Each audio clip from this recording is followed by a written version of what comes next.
hindi din naman talaga ako tatakbo for president. Maaga ako nagsabi sa inyong lahat. Sabi ko, I don't know kung may mga media pa at the time na nandito ngayon. Sinabi ko, huwag niyo na muna akong tanungin about the presidency para hindi pa ulit-ulit yung tanong. Antayin niyo na lang January 2021. Pagdating ng January 2021, paalam ko sa inyo ang decision ko. Tatakbo akong president o hindi.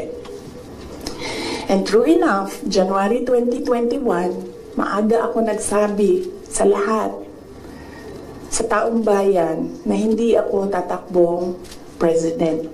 Unfortunately, hindi naniwala lahat. Kasi sinasabi ninyo, yan yung track